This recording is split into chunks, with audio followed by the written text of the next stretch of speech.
أما بعد فأعوذ بالله السميع العليم من الشيطان الرجيم. بسم الله الرحمن الرحيم. ولا تأكلوا أموالكم بينكم بالباطل وَتُدْلُوا بِهَا إِلَى الْحُكَّامِ لِتَأْكُلُوا فَرِيقًا مِّنْ أَمْوَالِ النَّاسِ بِالْإِثْمِ وَأَنْتُمْ تَعْلَمُونَ.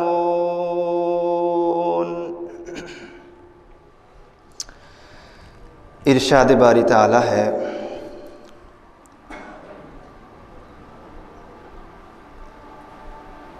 لوگوں آپس میں ایک دوسرے کا مال ناجائز طریقے سے نہ کھایا کرو،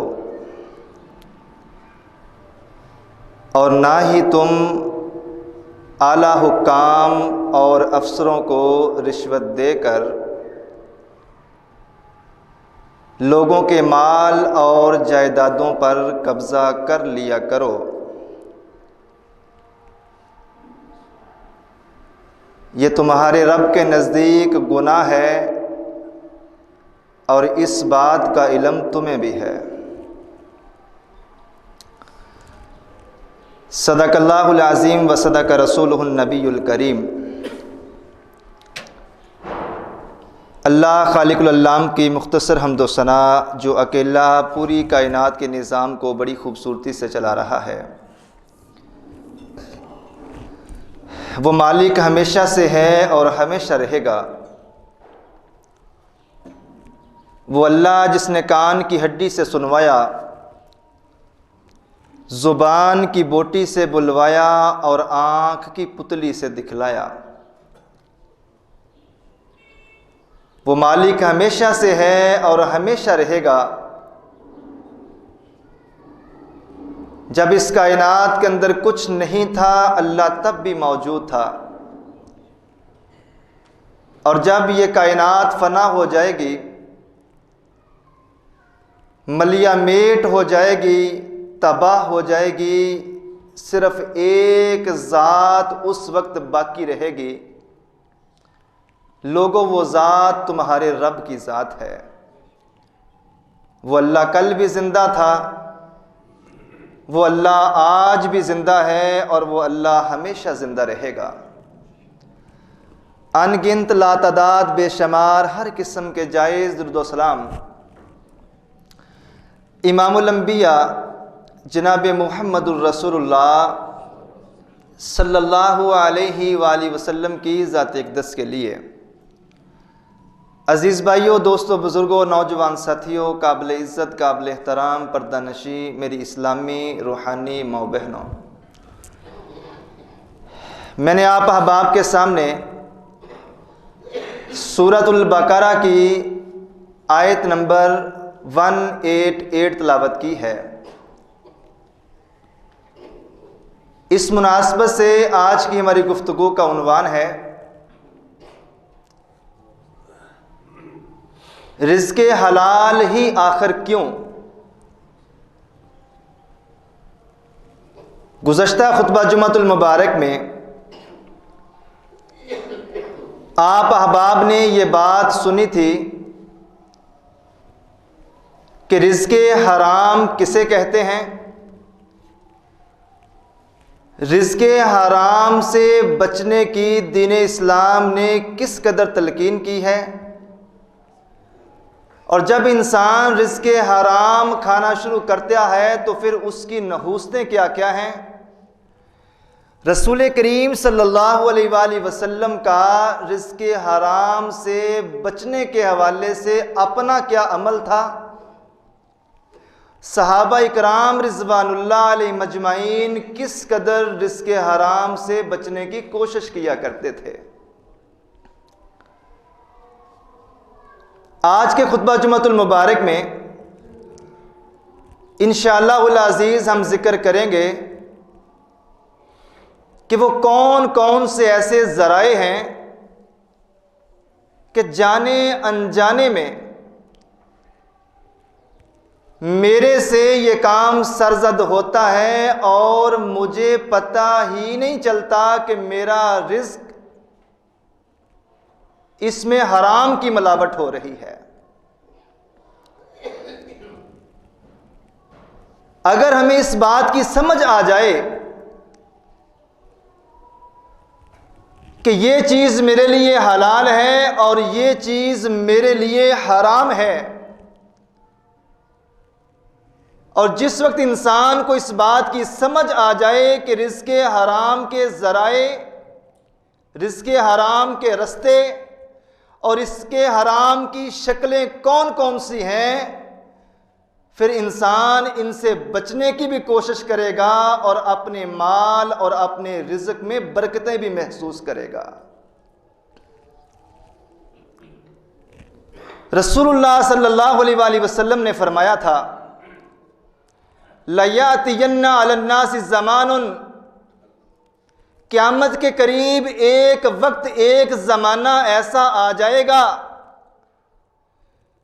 ما آخذ المال امن حلال ام من حرام، لوگ اس بات کی پرواہ، لوگ اس بات کی فکر اور لوگ اس بات کا احساس کرنا ہی چھوڑ دیں گے کہ حلال کیا ہے، حرام کیا ہے۔ لوگ صرف اس بات کی فکر کریں گے کہ پیسہ کیسے حاصل کیا جاتا ہے۔ لوگ صرف اس بات کی فکر میں لگ جائیں گے کہ میرے پاس مال زیادہ کیسے آ سکتا ہے، اور یہ اتنا سنگین مسئلہ ہے۔ گزشتہ جمعے میں نے گزارش کی تھی کہ ہماری عبادتوں کا، ہمارے اعمال کا، ہماری نیکیوں کا ڈائریکٹ تعلق اور واسطہ ہمارے رزق کے ساتھ ہے، اور یہ اس قدر حساس مسئلہ ہے کہ پوری کی پوری عبادات کا خلاصہ اور نچوڑ انسان کے چند لقموں کے اوپر ہے۔ اگر یہ رزق حلال کا ہے تو انسان کا نیکی کرنے کو بھی دل کرے گا اور رب رحمان انسان کی اس نیکی کو بھی قبول کرے گا، اور اگر حلق میں، پیٹ میں رزق حرام جا رہا ہے، پہلی بات تو یہ ہے کہ انسان کا نیکی کے کام کرنے کو دل ہی نہیں کرے گا، اور اگر بالفرض وہ مسجد تک چل کے آ بھی جائے گا، نیکی کا کام کر بھی لے گا، اس نیکی کے کام میں اس کو لذت محسوس نہیں ہوگی۔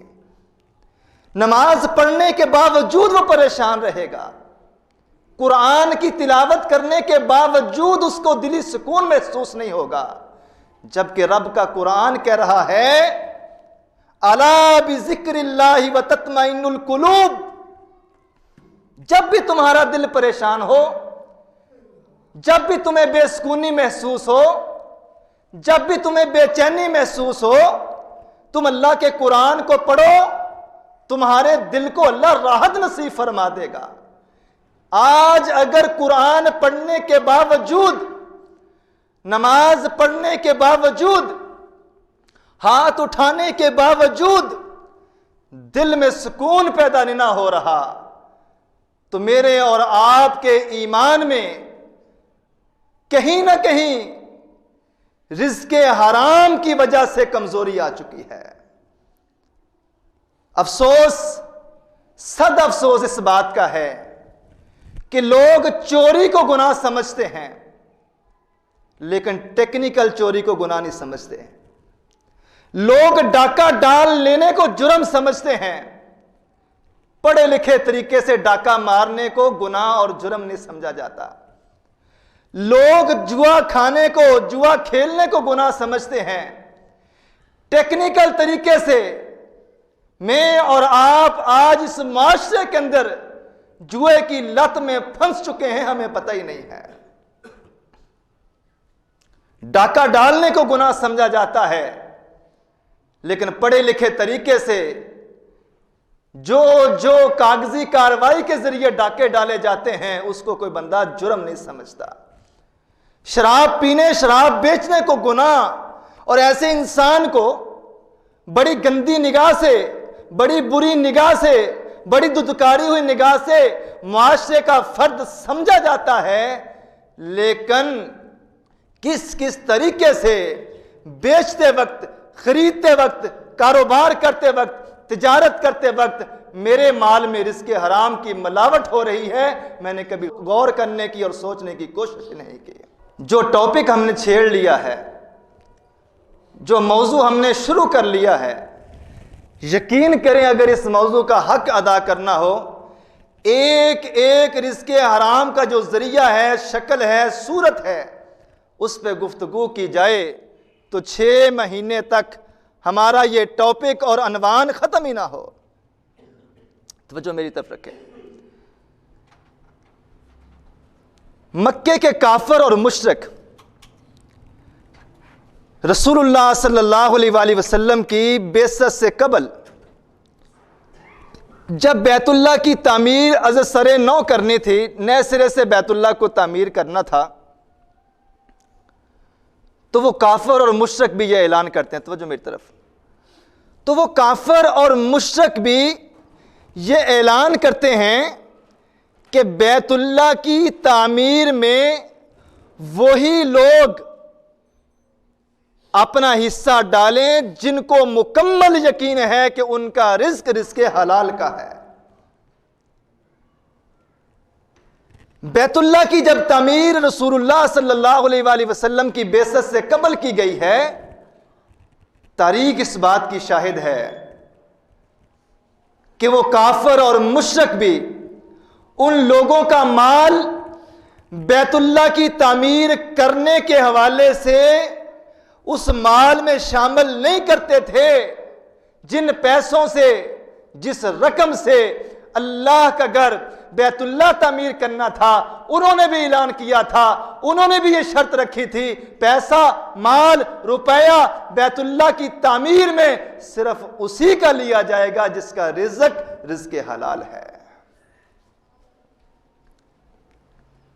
رزق حرام کی بہت ساری شکلیں ہیں، رزق حرام کے بہت سے راستے ہیں، چوری ہے، ڈاکہ زنی ہے، فراڈ ہے، اور جوا ہے، سود ہے، اور اس سے آگے اس کی مزید شکلیں ہیں۔ میں ان بڑے بڑے جرائم اور گناہ جن کو ان پڑھ بندہ بھی سمجھتا ہے کہ چور اچھا انسان نہیں ہے، ڈاکہ ڈالنے والے کو، ڈکیتی کرنے والے کو چھوٹے سے چھوٹا، بڑے سے بڑا ان پڑھ بھی سمجھتا ہے کہ یہ اچھا انسان نہیں ہے، جوا کھیلنے والا، شراب بیچنے، شراب پینے والا، اس کو ہر بندہ سمجھتا ہے یہ اچھا انسان نہیں ہے۔ میں ان بڑے بڑے جرائم کا ذکر نہیں کروں گا، میں ان جرائم کا ذکر کروں گا جو ہر چھوٹا بھی کر رہا ہے، ہر بڑا بھی کر رہا ہے، کیونکہ سارے لوگ چور نہیں ہیں، سارے لوگ ڈکیتی نہیں ڈالتے، سارے لوگ جوا نہیں کھیلتے، سارے لوگ شراب پیتے اور بیچتے نہیں ہیں۔ میں ان جرائم کا ذکر کروں گا جو چھوٹا، بڑا، امیر، غریب، ہر انسان آج اس بیماری کے اندر ملوث ہو چکا ہے۔ آپ روڈ پہ گاڑی روک کے، بس روک کے، گھر کے اندر ڈکیتی کرنے والے کو ڈاکہ زنی کا لقب دیتے ہیں، اس ڈاکہ زن کو کوئی مورد الزام نہیں ٹھہراتا جو بہن کا حق کھا جاتا ہے، بیٹی کا حق کھا جاتا ہے۔ اگر بدترین ڈاکہ ڈالنے والا، بدترین چوری کرنے والا دیکھنا ہے تو اس بندے کو دیکھ لو جس نے جائیداد کے اندر، وراثت کے اندر اپنی بیٹی کو حصہ نہیں دیا، جس نے جائیداد اور وراثت کے اندر اپنی بہن کے حق کو ہڑپ کر لیا ہے۔ کسی کی دل آزاری مقصود نہیں ہے، اپنی اور آپ کی اصلاح مقصود ہے۔ دیکھیے کن کن طریقوں سے، ٹیکنیکل طریقوں سے ہم مال جمع کر رہے ہیں اور ہمیں اندازہ ہی نہیں ہو رہا کہ میرا رزق رزق حرام کا ہوتا چلا جا رہا ہے۔ 99% لوگ اس معاشرے کے بیٹیوں کو حصہ نہیں دیتے، 99% لوگ اس معاشرے کے بہنوں کا حق مار جاتے ہیں، اور کاغذی کارروائی کے ذریعے یہی لکھوایا جاتا ہے کہ بہن اپنی خوشی سے دے رہی ہے، مرتا کیا نہ کرتا وہ کیا کرے گی بیچاری؟ شوہر اور سسرال کے گھر والوں کے علاوہ اس روئے زمین پر اس کے لیے جو قریب ترین سہارا ہے وہ باپ کا گھر ہے، بھائیوں کا گھر ہے۔ حصہ لے کے اس نے ہمیشہ ہمیشہ کے لیے اپنے بھائیوں کے گھر کے دروازے کو اپنے لیے بند کرنا ہے، ہمیشہ ہمیشہ کے لیے اپنے بھائیوں کو اپنے سے جدا کرنا ہے۔ وہ بیچاری معصوم چپ ہو جاتی ہے، خاموشی اختیار کر لیتی ہے۔ یہ زمین کے چند کھیتوں کی کیا اوقات ہے، بینک میں پڑے ہوئے چند لاکھوں کی کیا اوقات ہے؟ میں ان کو جوتے کی نوک میں مارتی ہوں، مجھے یہ پیسہ نہیں چاہیے، مجھے یہ زمین نہیں چاہیے، مجھے اپنے بھائی کا پیار چاہیے۔ لیکن اس بھائی کو، ظالم کو، جو ٹیکنیکل طریقے سے ڈاکہ ڈالنے والا اور چوری کرنے والا ہے، اور پھر رونا روتا ہے کہ میرے رزق میں برکت نہیں ہے، پوری نہیں پڑتی، گھر میں سکون نہیں ہے، گھر میں لڑائیاں ختم نہیں ہوتی، نسل در نسل باپ نے اپنی بیٹی کو حصہ نہیں دیا، پھر آگے اس کے بیٹوں نے اپنی بہنوں کو حصہ نہیں دیا۔ یہ نسل در نسل یہ سسٹم چلا آ رہا ہے، دادے پوتے پڑپوتے سے، اور نسل در نسل اس خون میں، اس جسم میں رزق حرام کی آمیزش ہو رہی ہے، اور دلوں کا سکون، گھروں کا سکون، مال جائیداد کے اندر بے برکتی پیدا ہو رہی ہے۔ ایک چیز، دوسری بات، اور اس موقع پہ ہمیں قسم بھی اٹھانی پڑے، قرآن بھی اٹھانا پڑے، جھوٹے گواہ بھی لانے پڑے، جھوٹے وکیل بھی کرنے پڑے، جھوٹا جج بھی لانا پڑے، تو ہم اس موقع کے لیے بھی پیسہ لگا کے دریغ نہیں کرتے۔ اسی لیے میں نے بولا ہے ٹیکنیکل طریقے سے چوری اور ڈاکہ ڈالنے والے۔ رسول اللہ صلی اللہ علیہ وآلہ وسلم نے فرمایا تھا، جس بندے نے قسم اٹھا کے جھوٹے طریقے سے دوسرے کو زچ کر کے، دوسرے کو مجبور کر کے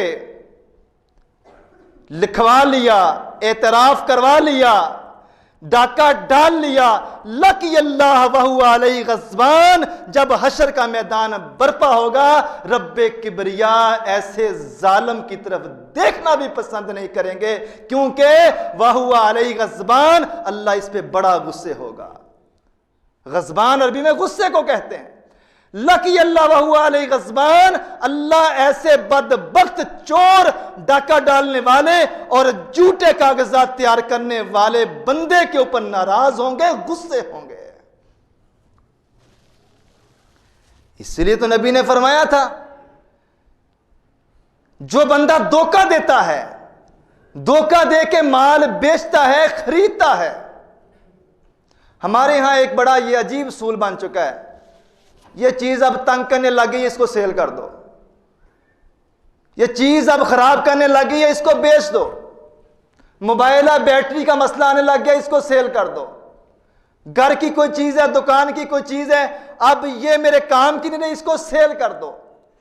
سیل کرنے میں کوئی گناہ نہیں ہے، نئی لانے میں کوئی گناہ نہیں ہے، لیکن اس پرانی کو جس وجہ سے سیل کر رہے ہو، اس کا نقص، اس کا عیب، جس کو فروخت کر رہے ہو، اس کو بتانا ضروری ہے۔ میں نہیں کہتا۔ رسول اللہ صلی اللہ علیہ وآلہ وسلم ایک دن منڈی میں تشریف لے جاتے ہیں۔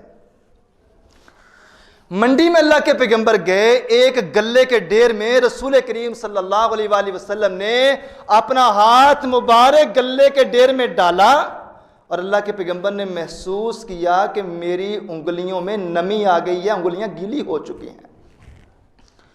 دکاندار سے پوچھا، کیا ماجرا ہے؟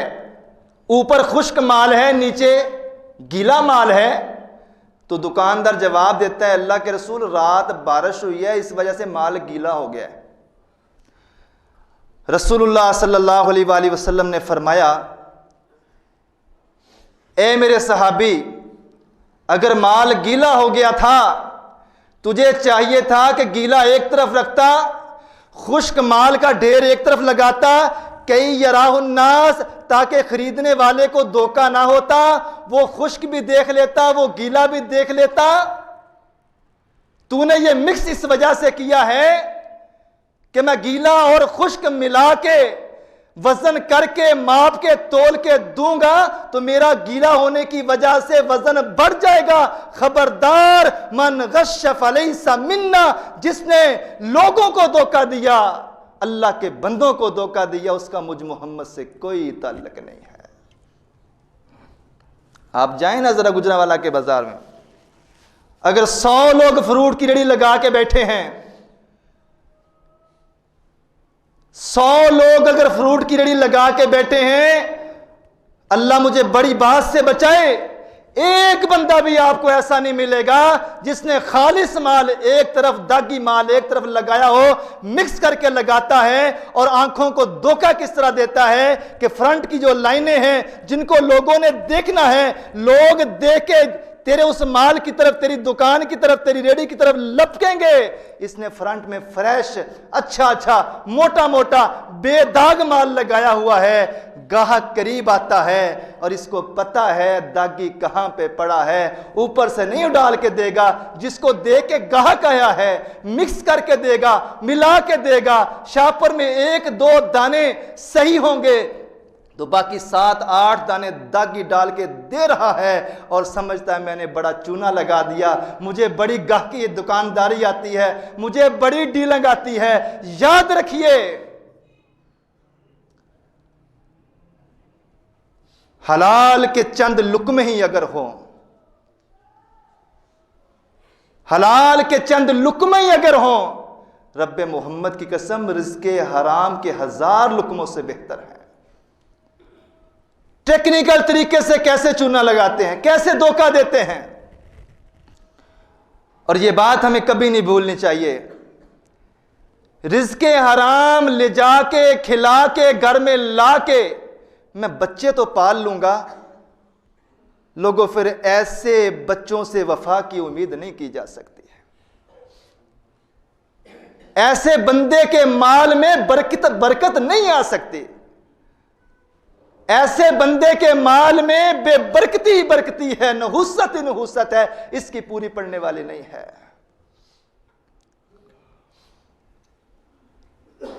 صحابی رسول نے اونٹ بیچا اور ایک روایت میں ہے کہ گھوڑا بیچا۔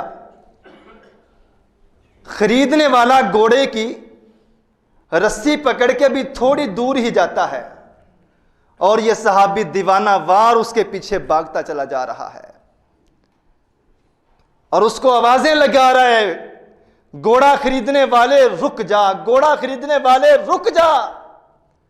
جب وہ رکا، جا کے کہتا ہے میں ایک بات تجھے بتانا بھول گیا، جان بوجھ کے میں نے نہیں چھپائی، میں ایک عیب تجھے بتانا بھول گیا۔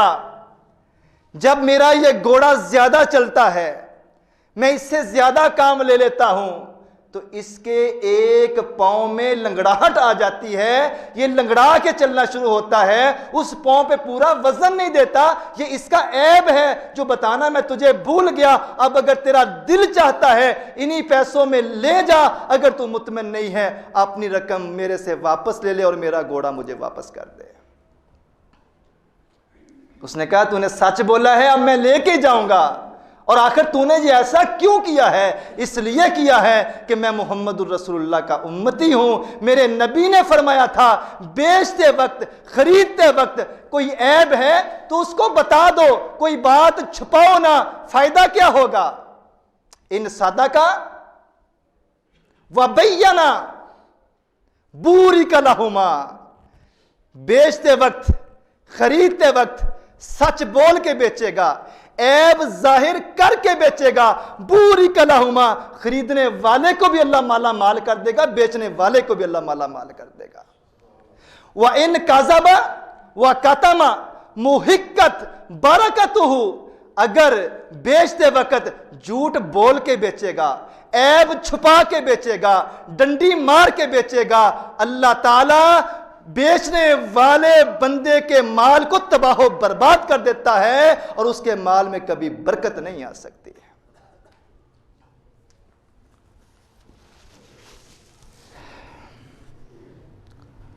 آگے بڑھتا ہوں۔ رزق حرام کے بہت سے ذرائع ہیں،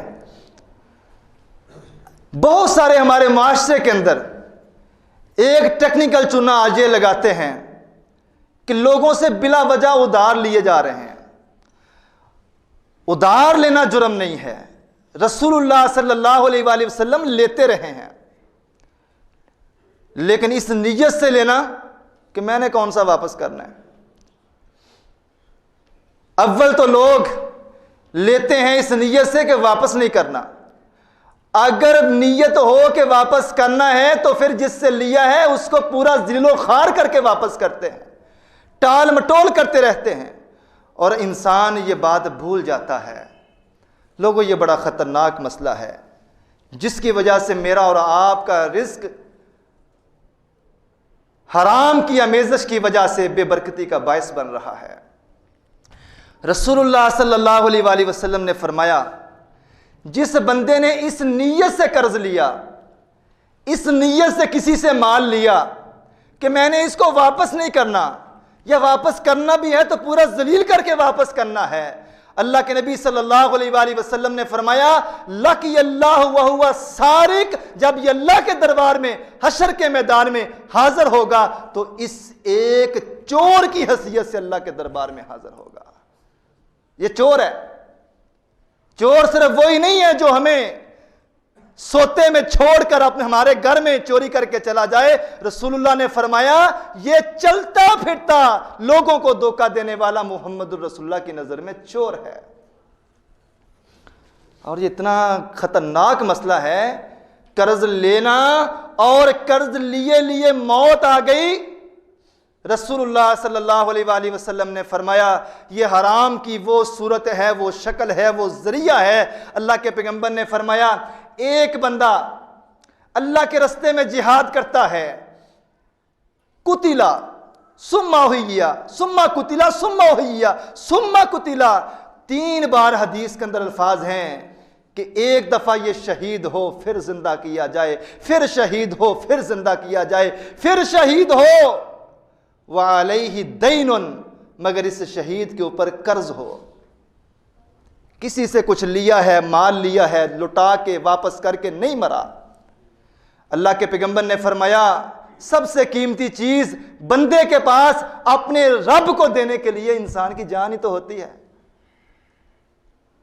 لوگ کہتے ہیں نا وقت بڑا قیمتی ہے، کسی کو وقت دینا بڑا مشکل ہے، میں کہتا ہوں جان قیمتی ہے۔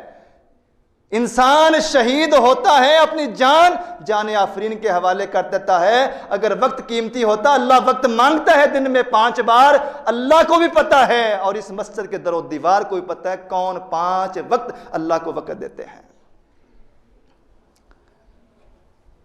نبی نے فرمایا 3 بار شہادت اس کو ملے، 1 بار نہیں 3 بار، 3 بار شہید ہونے کے بعد بھی وعلیہ دین، اس مجاہد کے اوپر، اس شہید کے اوپر اگر قرض ہے، ما دخل الجنہ، یہ اللہ کی جنت میں نہیں جا سکتا، حتی یقضی دینہ، یہاں تک کہ اس کا قرض اس کے ورثاء، اس کے بیٹے، اس کے بھائی جس سے قرض لیا ہے اس کو قرض واپس نہ کر دیں۔ بلکہ ایک واقعہ سیدنا ابو قتادہ رضی اللہ تعالیٰ عنہ کے حوالے سے آتا ہے حدیث کے اندر، اس واقعہ کو سنیے اور اپنے ایمان کو تازہ کریں۔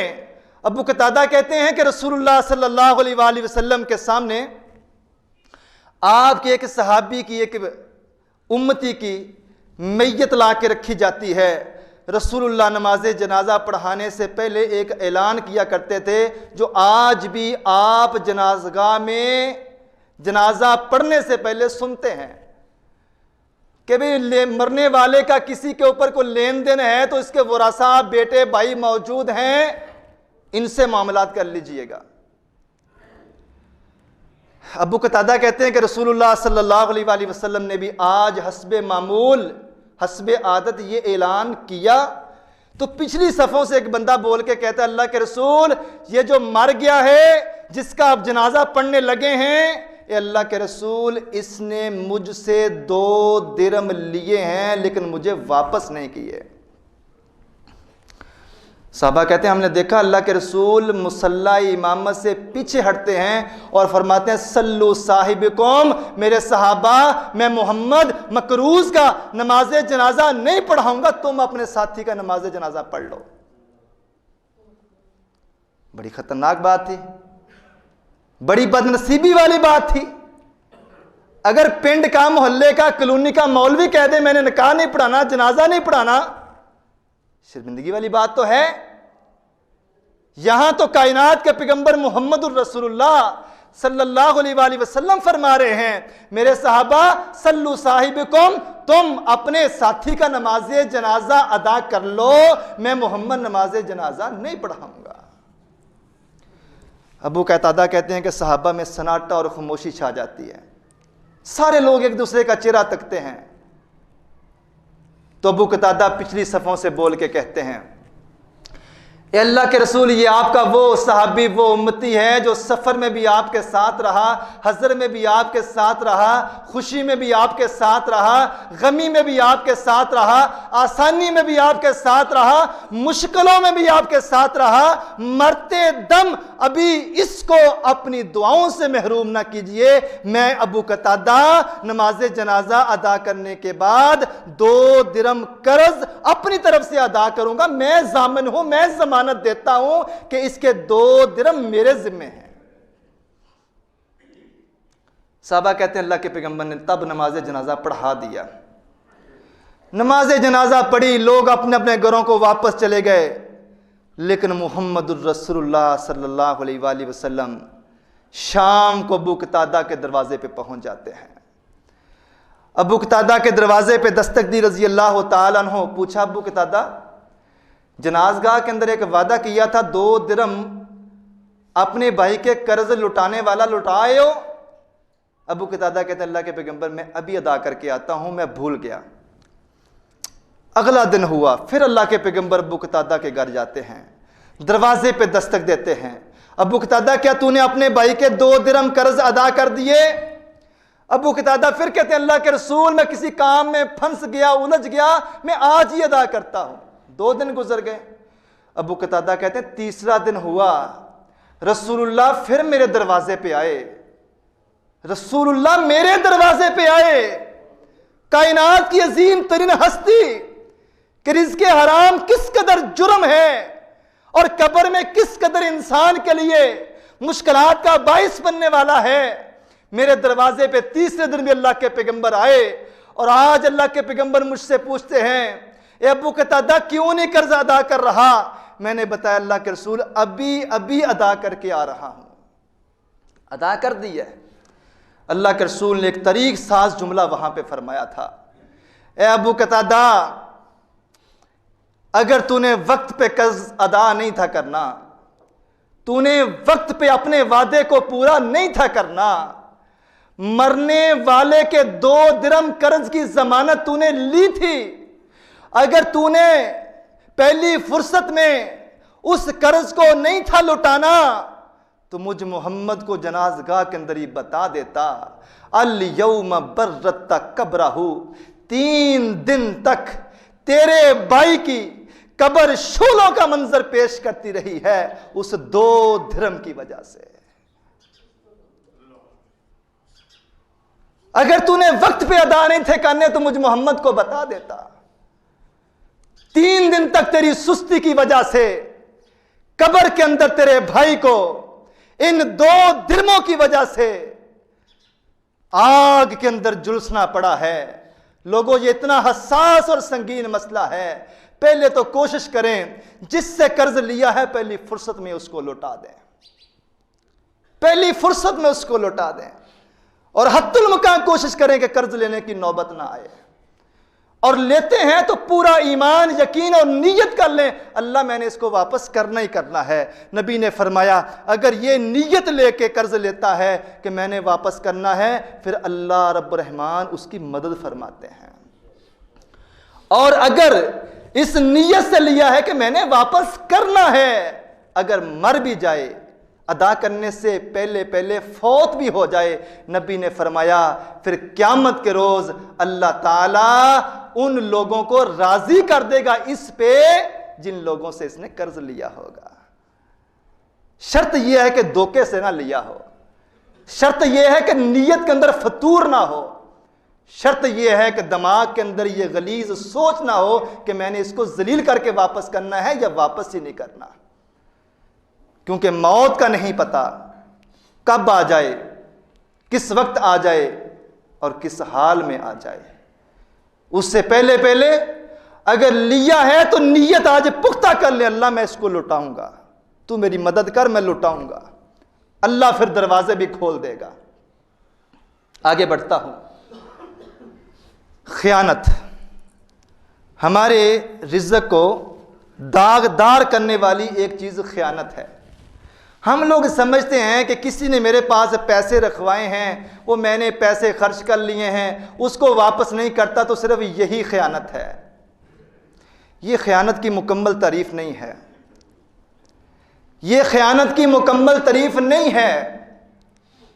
رسول اللہ صلی اللہ علیہ وآلہ وسلم نے اپنی حدیث مبارکہ میں اس کی اس قدر وعید اور اس قدر سزا سنائی ہے، اور خود اللہ کے قرآن نے بھی اس بات کی طرف لوگوں کا اشارہ کیا ہے، لوگوں خبردار، جو امانت تجھے دی جائے اس امانت میں کبھی خیانت نہ کرنا۔ میں آپ کسی فرم میں، فیکٹری میں، اسکول میں، کالج میں، کمپنی میں کام کرتے ہیں، اس کمپنی کی ایک ایک چیز میرے پاس امانت ہے۔ میں نے گزشتہ جمعے بھی یہ بات آپ کی گوش گزار کی تھی، میرے پاس ایک ایک چیز کی امانت ہے۔ اگر اس کمپنی کی چیزیں، کاغذ، پینسل، ٹیلی فون، دیگر گاڑی اگر میں اپنے ذاتی مقاصد کے لیے استعمال کرتا ہوں، مالکوں کو بتائے بغیر، مالکوں سے چوری، تو یہ خیانت ہے۔ عمر بن عبدالعزیز رحمہ اللہ حکومتی کھاتے سے چراغ کے اندر تیل ڈال کے، چراغ جلا ہوا ہے اور اس چراغ کے پیالے میں تیل حکومت کا ہے، سرکاری ہے، ایک وفد ملنے کے لیے آیا، حکومتی باتیں شروع کی، حکومتی معاملات پہ بات ہوتی ہے، اور تھوڑی دیر کے بعد اس وفد نے پوچھا آپ ٹھیک ہیں، آپ کے بچے ٹھیک ہیں، گھر بار ٹھیک ہے، اور ان کی نجی زندگی کے متعلق سوالات شروع کر دیے، تو عمر بن عبدالعزیز نے پھونک مار کے فوراً چراغ کو گل کر دیا۔ وفد نے پوچھا آپ نے ایسا کیوں کیا؟ کہتے ہیں یہ تیل سرکاری کھاتے کا ہے، اس پہ میرا ذاتی حق نہیں ہے، یہ تیل میں نے سرکاری کاموں کے لیے استعمال کرنا ہے۔ جب تک آپ سرکاری لحاظ سے باتیں کرتے رہے تب تک تو یہ جائز تھا، جب آپ نے مجھ سے میرے متعلق سوالات شروع کر دیے، میرا ضمیر اس بات کی اجازت نہیں دیتا کہ بات میری ہو، میرے بچوں کی ہو، میرے گھر والوں کی ہو، میرے متعلق ہو، اور اس ضمن میں تیل سرکاری کھاتے سے استعمال کروں۔ مبارک رحمہ اللہ عبداللہ بن مبارک کے والد محترم ہیں، ایک بہت بڑے محدث گزرے ہیں عبداللہ بن مبارک رحمۃ اللہ علیہ، ایک باغ میں مالی کا کام کیا کرتے تھے۔ کافی سال گزر گئے، انار کے باغ کی رکھوالی کرتے ہوئے، پانی دیتے ہوئے، گڈائی کرتے ہوئے، ایک دن مالک کے کچھ مہمان آتے ہیں اور وہ مبارک رحمہ اللہ سے کہتے ہیں کہ جاؤ باغ میں کسی اچھے سے بوٹے سے، درخت سے میٹھے میٹھے انار توڑ کے لے کے آؤ۔ مبارک رحمہ اللہ جاتے ہیں، انار توڑے پلیٹ میں رکھے اور مہمانوں کے سامنے لا کے پیش کر دیے، ایک توڑا کھٹا، دوسرا توڑا کھٹا، تیسرا کھولا کھٹا، سارے انار کھٹے۔ مالک نے کہا مبارک لگتا ہے تجھے غلطی لگ گئی ہے، دوبارہ جاؤ اور میٹھے انار لانے کا میں نے بولا ہے، میٹھے انار لے کے آؤ۔ مبارک رحمہ اللہ دوبارہ جاتے ہیں، انار توڑتے ہیں، پلیٹ میں رکھتے ہیں، مہمانوں کے سامنے پیش کرتے ہیں، وہ انار بھی سارے کے سارے کھٹے نکلتے ہیں۔ مالک کو غصہ آ گیا، اتنے سال ہو گئے تجھے اس باغ میں مالی کا کام کرتے ہوئے، آج تک تجھے کھٹے اور میٹھے کی پہچان نہیں ہوئی؟ بڑا تاریخ ساز جواب دیتے ہیں، میرے اور آپ کے سمجھنے کے لیے اور اس موضوع کی ڈیپتھ اور گہرائی میں جانے کے لیے، اس موضوع کی نزاکت کو اور حساسیت کو سمجھنے کے لیے یہ واقعہ کافی ہے۔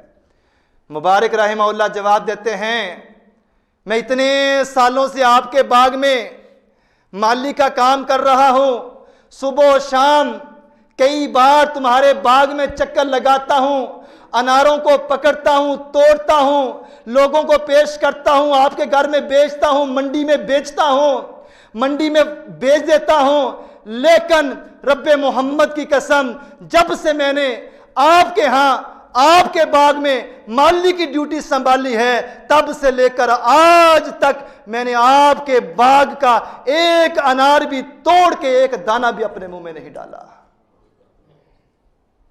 کیوں؟ آپ نے کیوں نہیں ڈالا؟ کیونکہ آپ مجھے تنخواہ دیتے ہیں، اور جس وقت آپ نے مجھے ملازمت دی تھی تب آپ نے مجھے یہ بات نہیں بولی تھی کبھی تیرا دل کرے تو کھا بھی لیا کرنا۔ آپ نے کہا نہیں، میں نے پوچھا نہیں، یہ میری خودداری تھی۔ اپنے آپ کھایا نہیں، یہ میرے رب پہ ایمان اور توکل تھا۔ اپنے آپ کھاؤں گا مالک کی اجازت کے بغیر، یہ غلط ہو جائے گا، اور میں اپنے حلق میں حرام اتارنا نہیں چاہتا۔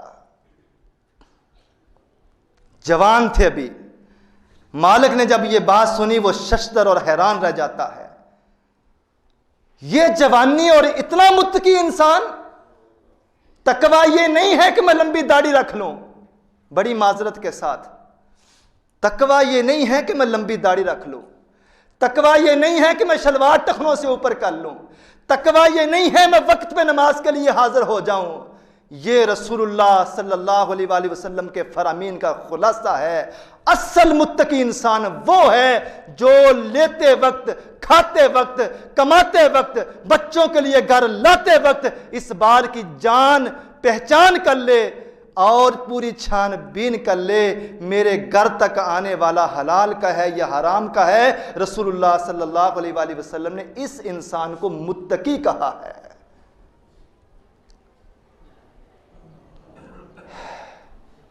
مالک کی بیٹی جوان تھی، گھر گئے اور ان دنوں بیٹی کے رشتے کی بات چل رہی تھی، بیوی سے کہتے ہیں میں نے آج ایک ایماندار بچہ دیکھا ہے۔ ہاں سٹیٹس کا فرق ہے، لیکن اگر انسانیت دیکھنی ہے تو اس بچے کے اندر مجھے نظر آتی ہے۔ بیٹی یہ بات سن رہی تھی، بیٹی سے مشورہ کیا، انہوں نے کہا جہاں آپ راضی ہیں، جہاں آپ مطمئن ہیں، میں بھی اپنے والدین کی ہاں میں ہاں ملانے کے لیے تیار ہوں۔ شادی ہوتی ہے تو اللہ ایک مجاہد، ایک محدث جن کو تاریخ عبداللہ بن مبارک کے نام سے یاد کرتی ہے، عبداللہ بن مبارک پیدا ہوتے ہیں، اور اتنے بڑے محدث کہ ان کا ایک ہمسایہ یہودی تھا۔ آخری بات، اس یہودی نے مکان بیچنا تھا تو مکان کی قیمت ہزاروں میں لگا دیتا ہے۔ خریدنے والا کہتا ہے یہ جگہ، جس جگہ آپ کی زمین ہے، آپ کا گھر ہے، اس جگہ پہ تو یہ ریٹ نہیں چلتا، آپ تو آدھے سے بھی زیادہ ریٹ میرے سے اوپر مانگ رہے ہیں، اتنی قیمت تو ہے نہیں۔ یہودی کہتا ہے مجھے بھی پتا ہے میرا مکان اتنے کا نہیں ہے، ریٹ اس کا اس لیے زیادہ ہے کہ جس نے بھی یہ مکان لینا ہے اس کا ہمسایہ عبداللہ بن مبارک ہوگا۔